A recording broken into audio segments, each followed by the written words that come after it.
नमस्कार, प्रणाम। कैसे हैं आप लोग? चलिए, आज का गर्दा के बारे में आप लोगों को मालूम होगा। गर्दा उड़ गया है तो लड़की है, कोई ऑक्सीजन नहीं।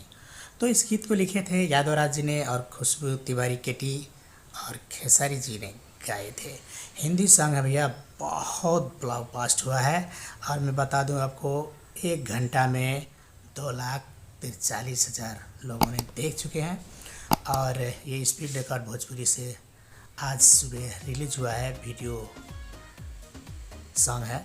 और इस गीत में बहुत अच्छे अच्छे काम हुए हैं। जैसे मान लीजिए म्यूजिक की बात किया जाए तो ओम ओझा जी ने बहुत दामी म्यूजिक बनाए थे और बहुत हाई लेवल का है भैया, बहुत हाई लेवल का है। तो आप लोग जाकर के स्पीड रिकॉर्ड भोजपुरी पे तू लड़की है ऑक्सीजन नहीं, इस सॉन्ग को जाकर के सुन लीजिएगा। और धमाल मचा हुआ है भैया, यूट्यूब पे धमाल मचा हुआ है। यूट्यूब भी हैंग होने लगा है स्पीड की बात किया जाए तो। स्पीड रिकॉर्ड भोजपुरी से और बहुत मैं खुशी हूँ कि भोजपुरी इंडस्ट्री में भोजपुरी चैनल से हिंदी सॉन्ग रिलीज हो रहा है।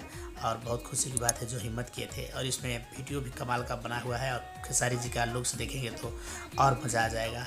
और एक गीत तो कमाल का है। तो जा करके स्पीड रिकॉर्ड भोजपुरी पे तो लड़की है ऑक्सीजन नहीं, जाकर देख लीजिएगा। और यस भोजपुरी टिप्स न्यूज़ के साथ साथ हमारा जो अभी ये जो चैनल है प्रेमी श्याम सुंदर म्यूजिक चैनल को सब्सक्राइब कर दीजिएगा, बेल आइकन घंटी को दबा दीजिएगा, ज़्यादा से ज़्यादा शेयर कर दीजिएगा ताकि आपका इस गीत के बारे में मालूम हो जाए सभी को। धन्यवाद, प्रणाम, जय भोजपुरी।